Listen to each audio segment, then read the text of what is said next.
good afternoon, everyone. My name is Bobby Taruc with Keller Williams Premier Properties. With us right now is Christina Cash, also with Keller Williams Infinity office in Naperville, if I'm not mistaken. Correct. And our guest today as well is Denise Manning, also with Keller Williams Infinity Plainfield, if I'm not mistaken. I'm out of Naperville as well. Oh, you're out of Naperville. Okay. Hey, thank you everyone for joining. We're going to go fast. I'm going to talk fast. I'm very excited about this conversation. This is near and dear to my heart as well. Kind of a quick intro for me. We do Airbnb as well in our home in Warrenville. And then we do have an investment property. Original intent was an investment property in Florida, in Charlotte County. Most people don't know Port Charlotte, but it's between Sarasota and Fort Myers. So I'm very passionate about this topic, Christina. So thank you for organizing the Facebook group. And also you will have an event this coming Thursday. If you don't mind introducing yourself and describe the Thursday event as well. Yeah. Like I said, I'm Christina Cash. Most people call me Chris Cash. Okay. I live in Aurora, Illinois, and service what we call the far west suburbs of Chicago. And my short-term rental investment property is in South Haven, Michigan. I am holding I'm going to say it's a crash course on how I got into short-term rental investing, what it takes to find a property, analyze the deal, fund the deal, furnish your space, and be what I call the hostess with the mostest, and make the most 5-star reviews and the most profits in your pocket. And that class will be at Keller Williams Infinity on Thursday, the 28th from 10 a.m. to 11 a.m. Okay, thank you. Hey, Denise, if you could please introduce yourself and what brings you out here. Oh, sure. Hi, I'm Denise Manning. I am also a fellow agent with Keller Williams with these two lovely people. I'm out of the Naperville office, but I live in Orland Park, so I service Southwest Burbs. But I actually am here. I didn't realize I was crashing it. I'm really sorry if I am, but I saw this on Bobby's Facebook feed, and I thought, oh my gosh, what a wonderful opportunity that he's offering to his clients and friends and family to learn about short-term rental opportunities. I myself am interested in learning more from experts. So I know Chris has been killing it with her rental. I think it's completely booked for the summer already. And it was just like 2 months ago she put it up. So I'm here to learn from the best. Awesome. It's awesome. Hey, Chris, let's define really quick. What is a short-term rental? I don't think we're all about acronyms and we throw around STRs all the time. Define for us, please. Define for us, please, what an STR is. I hate acronyms. So a short-term rental is basically, in a nutshell, the opposite of a long-term rental. And a long-term rental is anything over 30 days in length. But in some states, it's over 28 days. By legal terms. So typically investors will buy a single family home, townhome, apartment complex, and rent those out long-term, year leases, 2-year leases. A short-term rental is a house, apartment, condo, all kinds of crazy things now, yurts, tiny houses, tents, Airstreams, and people will rent those under 30 days, primarily in the vacation market sector, but not always. It can be in an urban setting. It can be, like I said, a camping type situation, and they're rented by the day. So more like a hotel. Thank you, Chris. Now that we've defined that, I think we have a perception in our mind, but now we have a true definition of the term short-term rental. So Chris, help us understand why should be short-term rentals be on the radar on people's financial future or financial planning, or really expanding their different sources of income, and also from a wealth building perspective, Why should people consider this? Well, a couple of reasons. Well, I'm going to say there's a couple of reasons for thinking about it and a couple of reasons why you shouldn't think about it. And I'll get into that in a minute. But a couple of reasons why you should think about it is think about it as possibly an avenue that you could use to purchase a home that will eventually be your retirement home and have it pay for itself, plus bring you an income on top of it. So say you wanted to retire to Florida. You could purchase a condo or house in Florida and start short-term renting it out. And by the time that you may be retirement age or retire early, because you have a piece of property that's now free and clear, and you have earned an income from that investment. Or if you wanted more cash flow than what a long-term investment can bring you.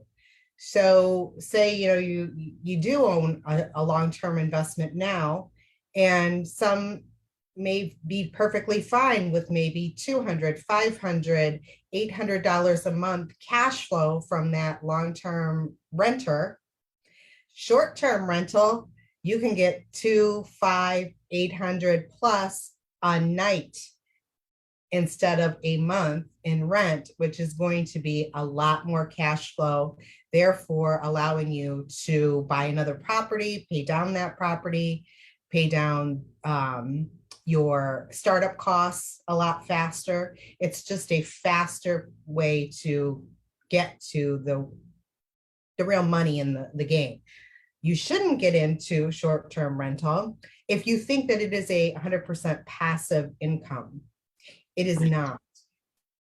So you are, in a sense, a small hotel owner at this point when you have bought a short-term rental.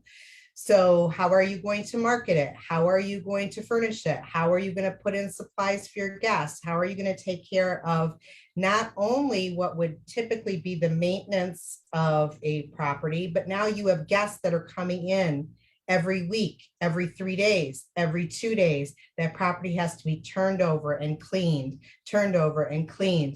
and lawn meticulous all the time, snow removal. All of that has to be managed. Plus, you're going to have guests that are going to have questions. They're going to be messaging you. You are, in a sense, their little hotel owner. So if that is not something that you're interested in, you need to hire out to have somebody manage that property for you, which a management company for a short-term rental can take anywhere from 20 to 30% off the top of your income, which is a big chunk to give up.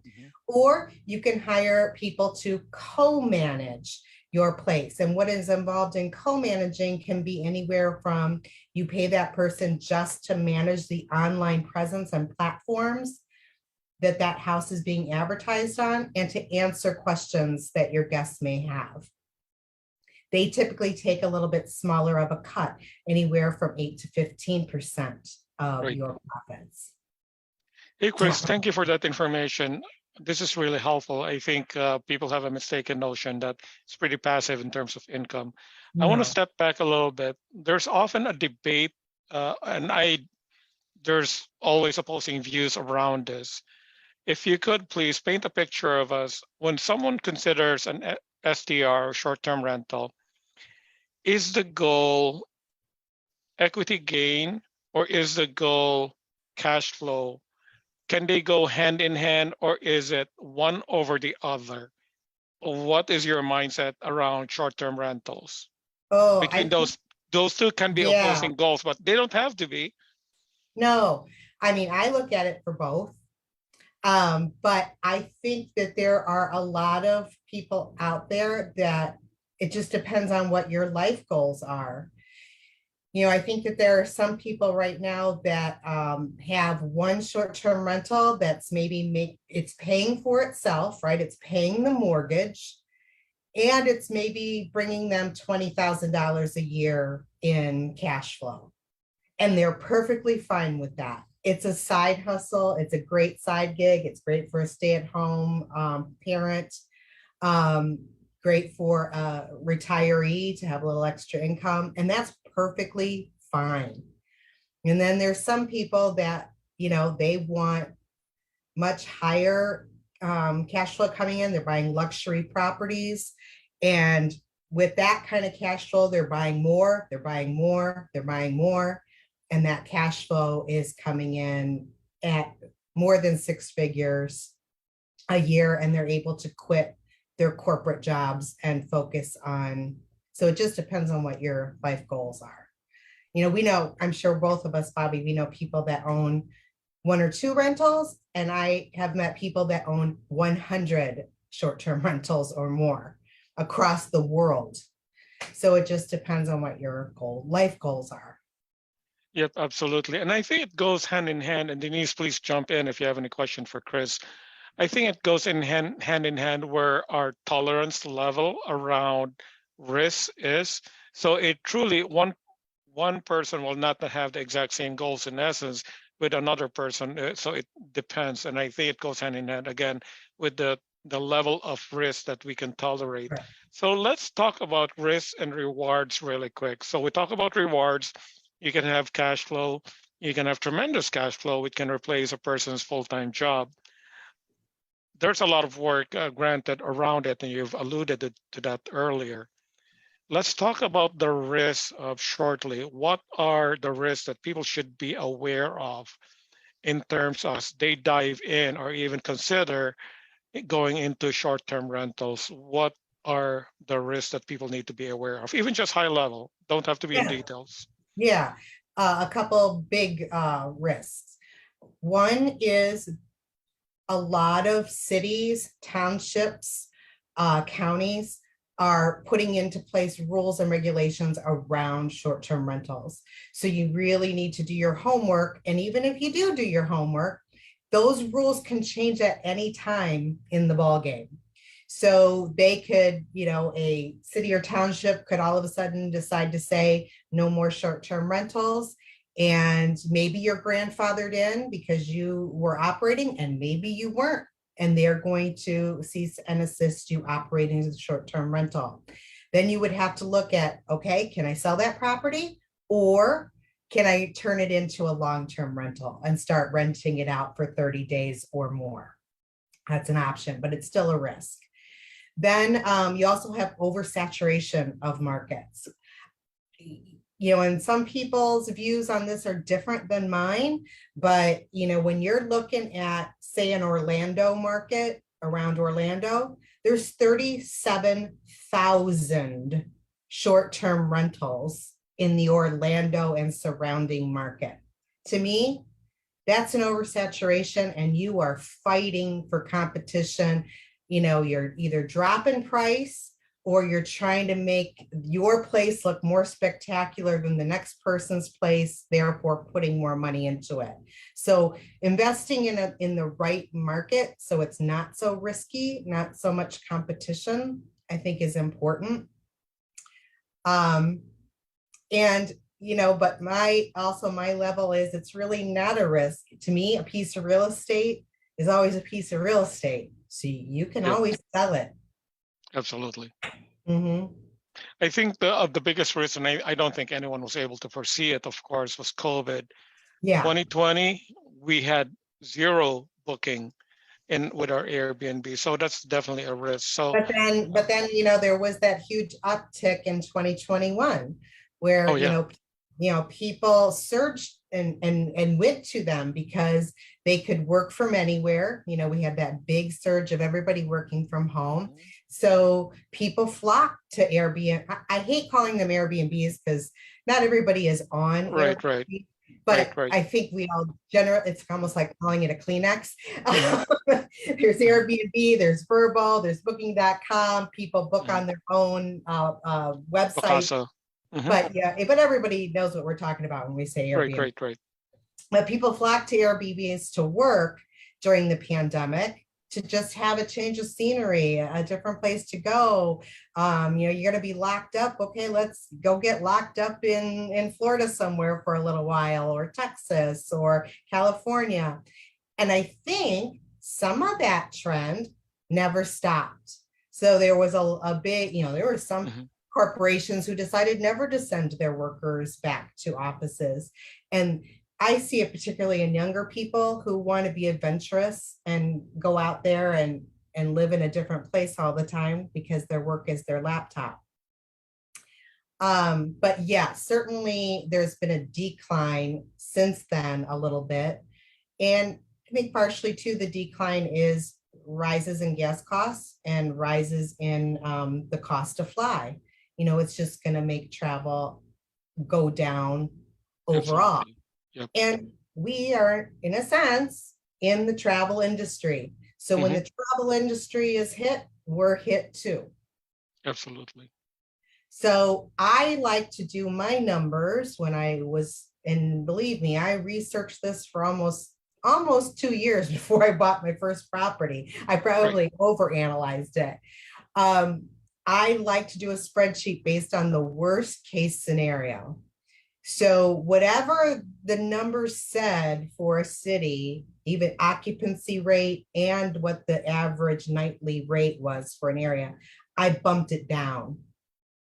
Because I'm like, okay, if I plan for even below what the numbers say, will I be able to make my mortgage and my gas bill, my electric bill, you know, and cover costs? Yep. Yeah. Yeah, thank you for that, Chris. Absolutely. Well, you're very conservative in terms of how you plan your financial forecast.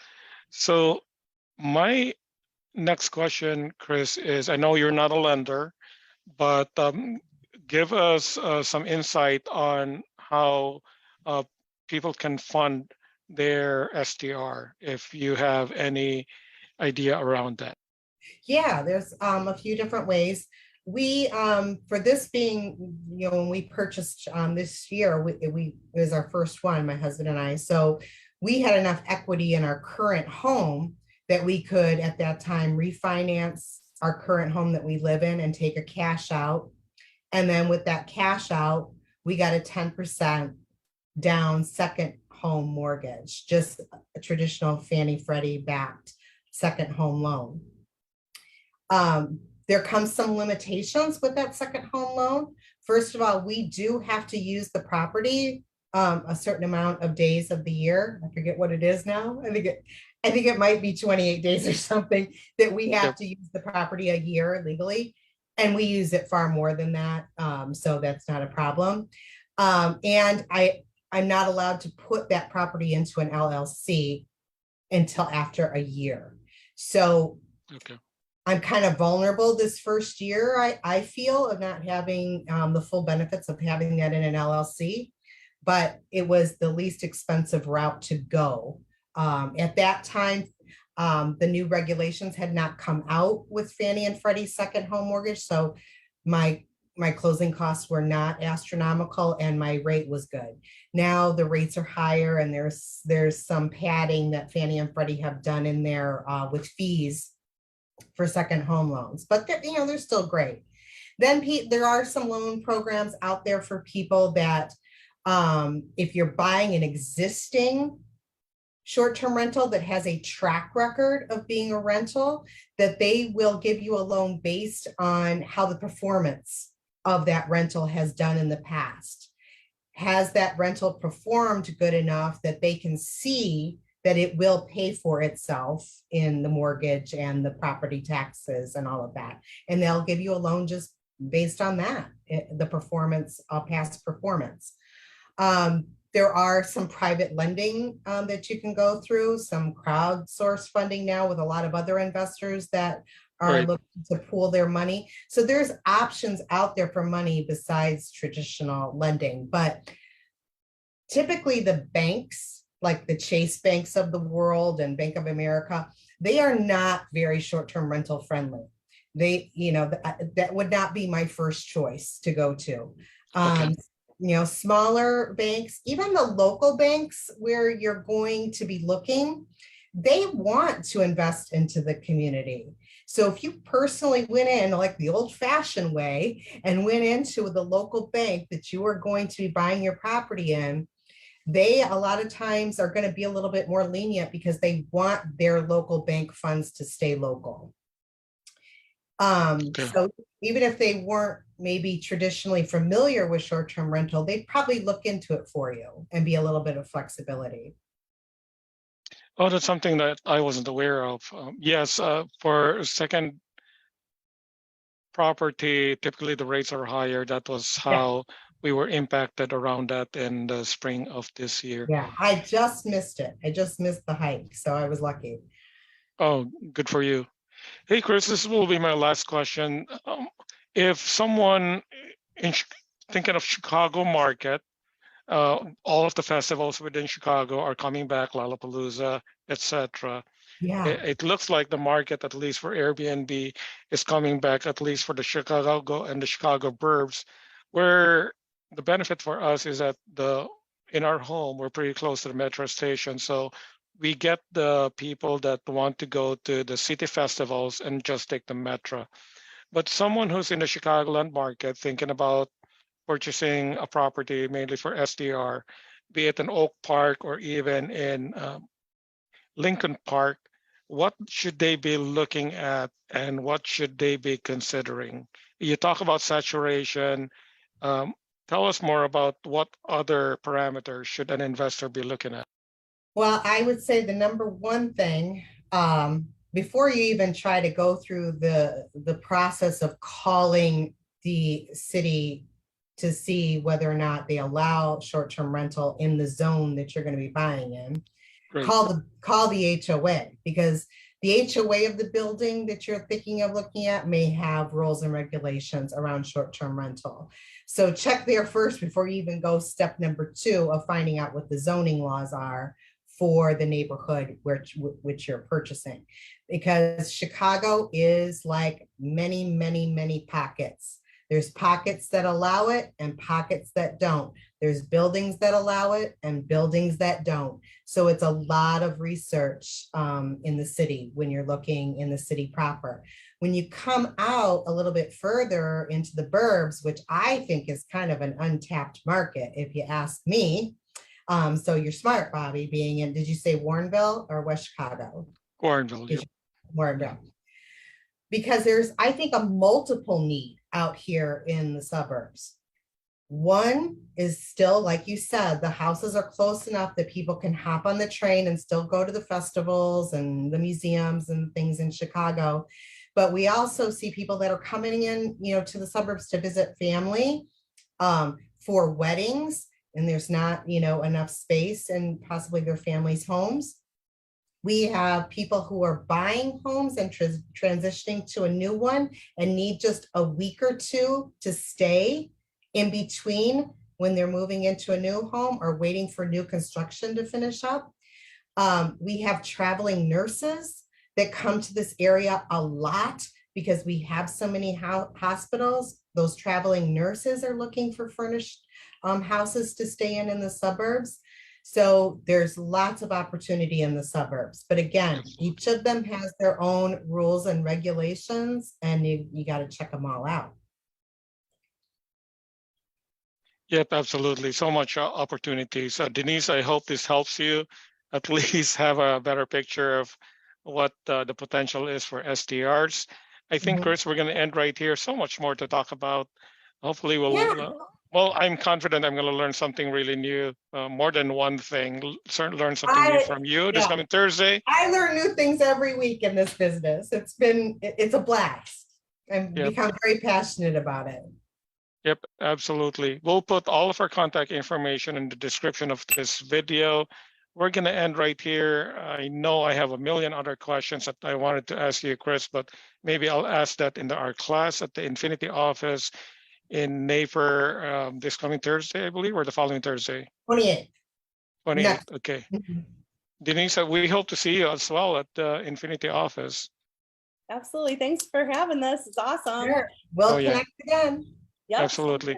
Again, my name is Bobby Taruc. With us is Christina Cash and Denise Manning. All of our contact information, again, will be in the description of the video. We're going to end right here. Hope everyone has a great day. Have a great rest of your day. Thank you so much, Chris. Thank you for having us, Bobby. Okay. Bye-bye for now. Thank you.